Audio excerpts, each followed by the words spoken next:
मुशीब भाई, एक ये है कि एक तो ऑस्ट्रेलियन जितना आप तेज बॉल करोगे उतना ही अच्छा खेलते हैं ये लोग, चाहे वो कट हो चाहे वो पोलो हो, तो मजा आता है उनको पेस, इसलिए कि सारी जिंदगी पेस विकेटों पे खेलते रहे। एक चीज ये है। दूसरी चीज ये है कि ऑस्ट्रेलियन का प्लान, क्योंकि 8 ओवर के अंदर वो रन नहीं आए जो नॉर्मली ये जिस तरह क्रिकेट शुरू करते हैं, तो इन्होंने नए बॉलर का पहला, हारिस रऊफ का पहला ओवर, तो इन्होंने अटैक किया उसके ऊपर, ताकि इससे पहले ये अपनी लाइन और लाइन दोबारा पकड़ ले, हमें अटैक करना पड़ेगा, प्रेशर डाल दिया पाकिस्तान टीम पे और हारिस रऊफ के ऊपर, ये भी प्लान है। लाला ऐसा प्रेशर डाला है कि चौका छक्का, फिर 1 रन, फिर वाइड, फिर चौका चौका चौका, यानी रन्स की भरमार कर दी। अगले ओवर की पहली गेंद पर फिर छक्का, यानी कि 7 गेंदों पर 30 रन। बिल्कुल रन्स की भरमार कर दी, भरपूर किस्म की। और ये सबसे खतरनाक बात ऑस्ट्रेलियन बैटर्स की होती है कि वंस पार्टनरशिप सेटल हो जाए फिर इनको काबू में लाना बहुत मुश्किल हो जाता है। जी लाला। सवेरा बात यह है कि देखें, बात हम ठीक है, हम कहते भी हैं कि हो जाता है मैच के अंदर, कैचेस ड्रॉप हो जाते हैं, लेकिन आप जब तक इन पिचों पे आउट करना पड़ेगा, रन भी पड़ेंगे आपको, लेकिन प्लीज जो अपॉर्चुनिटी मिलती है उसको तो अवेल करें ना हम लोग। वो चांस हम दे क्यों रहे? हमें तो बैट्समैन दे रहा है कि भाई मुझे आउट करो ताकि मैं बाहर जाके बैठ जाऊं और नया बैट्समैन आ जाए। हम कह रहे नहीं यार आप अंदर ही खड़े रहो। तो बात ये कि अपॉर्चुनिटी अवेल तो करे ना आप। इन पिछे के ऊपर अगर आपको चांस मिल रहा है, वार्नर जैसे बैट्समैन या इससे पहले विराट कोहली जैसे बैट्समैन, आप उनको चांस दोगे तो आप क्या उम्मीद करते हैं कि क्या करेंगे वो आपके साथ? चांस तो की बात, वो जो एरिया है। जी लाला कंप्लीट कीजिएगा, मैं समझा आप रुक गए हैं, कंप्लीट कीजिएगा बात। हो गई, कंप्लीट हो गई। अच्छा लाला, हम चांस की बात कर रहे थे। उसामा मीर ने कैच ड्रॉप किया, इंतहाई आसान कैच था। यूसुफ भाई कह रहे थे कि प्रेशर है ये, तो अगर हमने इस मैच में प्रेशर के लिए तैयार नहीं होना, प्रेशर में हमने कैचेस ड्रॉप करने हैं, फिर तो ये सवाल उठेगा कि आप फिर सीनियर खिलाड़ियों के साथ ही जाएं खेलने। फिर देखिए, मैं यूसुफ की अपनी जो बात है उसकी अपनी एक रिस्पेक्ट है।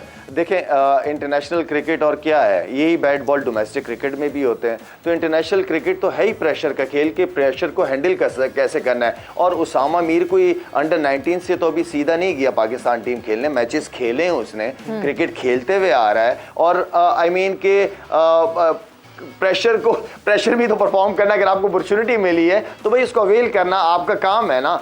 तो आई मीन लेकिन उसामा मीर का जो है उसके अंदर मुझे अगर कोई एज अ क्रिकेटर प्रॉब्लम नजर आई है शुरू से, जब मैं चीफ सिलेक्टर था, जब मैं सिलेक्ट किया इसको, और इसको मैंने कहा भी कि उसामा मीर मैं आपकी फील्डिंग से मुतमईन नहीं हूँ, हाँ आपको एज अ जेन्युइन बॉलर के तौर पे मैं सिलेक्ट कर रहा हूँ, लेकिन फील्डिंग आपको बहुत इंप्रूव करने की जरूरत है। मैं उसको कह भी चुका हूँ, और ये वो चीज़ थी जो मेरे जहन में थी कि कोई सरप्राइज भी नहीं था मेरे लिए उसामा से कैच ड्रॉप होना। आई मीन हाथ इधर है और बॉल चेस्ट पे खा रहा है, एक होता है कि हाथ पे लग के बॉल गिर जाए तो समझ आ जाए ना। बिल्कुल, मतलब हम वाकई फील्डिंग की बात करें, बट एक प्लेयर जिससे इतनी शुरू में कैच ड्रॉप हो जाए और वो बॉलर हो, कितना ज़्यादा इम्पैक्ट पड़ता है उसकी बॉलिंग पे उसका?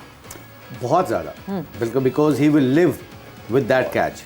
अच्छा होता है कैच छूटता क्यों है, चाहे इस लेवल पे इतना आसान कैच नहीं छूटता। When you not in the game, आप अपनी बॉलिंग के सोच रहे होते हो कि इस पिच के ऊपर मैंने कैसे बॉलिंग करनी है, मेरा रिदम क्या होना चाहिए, मैंने उसको अगर डेविड वॉर्नर होगा या ये मिच मार्श होगा, इसको मैंने कैसे बॉलिंग करनी है। When you are thinking about yourself and you are not in the game, फिर एकदम बॉल आता है तो आपकी टेक्निक एक्सपोज हो जाती है, आपको पता ही नहीं चलता। ये कहते हैं ना, जब हम बार बार, ये अल्लाह का शुक्र है हम सारे पैनलिस्ट हमारे ये बात करते हैं कि आपको गेम के अंदर रहना पड़ता है, कनेक्ट विद द गेम। उस गेम कनेक्ट होने की वजह से आपका सारा कुछ सही रहता है। और जहाँ पे मैं जो ये कह रहा हूँ कि पाकिस्तान से गलती क्या होती है, जब ये करते क्या हैं कि आपने इफ्तिखार को ले आए, बैट्समैन सेट हैं, अब वो इतने सेट बैट्समैन है कि हारिस रऊफ को उन्होंने एक ओवर में 20 से ज्यादा रन डाल दिए। आप अपने जेन्युइन बॉलर लेके आओ, जेन्युइन बॉलर को मार पड़ेगी ना, आपको अफसोस नहीं होता। आप जब पार्ट टाइमर को लेके आते हो और उसको रन पड़ जाते हैं, चाहे वो अच्छी बॉलिंग भी करे, बट आपने अपने मेन बॉलर्स को, मेन बैट्समैनों के खिलाफ जितना भी मैक्सिमम कराना चाहिए, बॉलिंग करवानी चाहिए। उससे फर्क पड़ता है क्या पड़ता है? उससे फर्क ये पड़ता है कि the end of the day आपके मेन बॉलर जिसकी वजह से उनको खिलाया होता है, उनकी रिस्पॉन्सिबिलिटी है कि अगर अगर वो बॉलिंग अगर वो स्कोर कर भी रहे हैं तो विकेटें गिरा के उनको पीछे बैकफुट पे किया जाए। पार्ट टाइमर से आप ये एक्सपेक्ट नहीं कर सकते। पार्ट टाइमर तो आप you hoping for the best कि ये इस पिच के ऊपर स्पिन भी नहीं होना, इफ्तिखार क्या करेगा बेचारा उधर। तो इसलिए ये जो छोटी छोटी चीजें होती है ना, ये आपकी टीम का माइंडसेट भी इससे ना बड़ा नेगेटिव चले जाता है जब you not bringing your main bowlers. So do you think क्या नवाज को ले आते? सवेरा मुशी भाई का पॉइंट, जी लाला, मुशी भाई का जो पॉइंट था पहले वाला, वो बहुत अच्छा पॉइंट था। एज अ क्रिकेटर मैं अपने आप को उसामा मीर की जगह रख के, या मैं किसी भी क्रिकेटर की अगर बात करता हूँ, मैं अपने आप को उनकी जगह रख के बात करता हूँ। ये होता है, मुशी भाई ने बहुत अच्छा पॉइंट किया कि आप फील्ड में एक्टिव होते नहीं है और आप अपनी बॉलिंग का सोच रहे होते हैं। ये मेरे साथ भी हुआ है, ये होता था, लेकिन उसमें होता क्या था कि मैं अपने साथ ही बात करके उस मसले को हल कर देता था कि यार भाई बॉलिंग जब आएगी तब देखे जाएंगे, अभी अच्छी फील्डिंग, अच्छा कैच या अच्छा रनआउट अगर मौका मिल जाए तो उस मौके को नहीं मिस करना। ये मुशी भाई का पॉइंट बहुत वैलिड पॉइंट था। लाला, एक और पॉइंट मैं आपसे यहाँ पूछना चाहता हूँ। मीगा कैप्टन बाबर जब कैप्टनसी कर रहे हैं, हम सब जानते हैं कि उसामा का पहला मैच है और फील्डिंग में कंपैरेटिवली उसामा अभी थोड़े से कमज़ोर हैं। तो जिस पोजीशन पर कैच ड्रॉप हुआ है, ये पोजीशन है अहम जो आपके टीम के सीनियर प्लेयर्स हैं उनकी। तो यहाँ पर आप क्या थर्ड मैन या फाइनल लेग के ऊपर उसामा को भेज सकते थे बजाय यहाँ पर खड़ा करने के?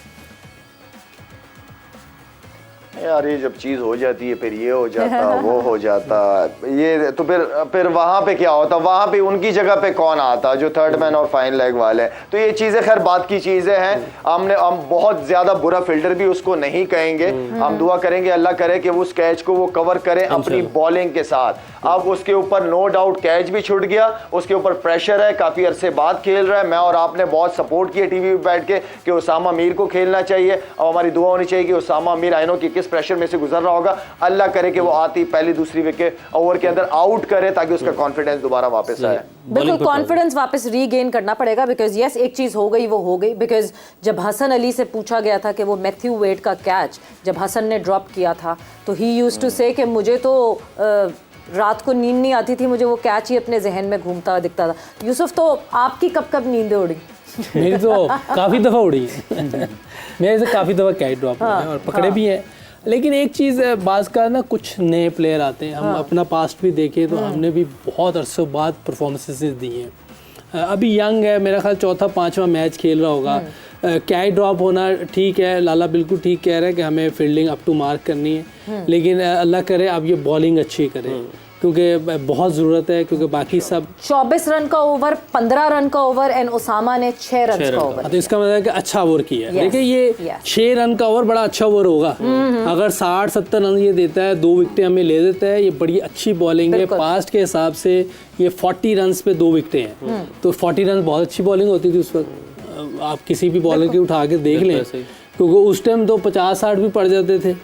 लेकिन ये है कि अगर आज वो 60-70 रन दे के 2 विकेटें लेते हैं और जिस तरह की विकेट नज़र आ रही है, जिस तरह वो खेल रहे हैं, इस तरह अंडर प्रेशर वो बॉलिंग करने हैं। एक कैच ड्रॉप हुआ है, ऊपर से बॉलरों को फैंटीज पड़ी हुई है, बिल्कुल रन्स लगे हुए 8-9 की एवरेज से वो रन्स कर रहे हैं। तो ये काफ़ी अंडर प्रेशर है उस हिसाब से जिस तरह उसने बॉल, अभी एक बॉल टर्न भी हुआ उसका, अच्छा टर्न हुआ, थोड़ा सा बाउंस भी मिला है। सैड मुशी भाई जो कहते हैं कि थोड़ा बाउंस इसका ज़्यादा होगा।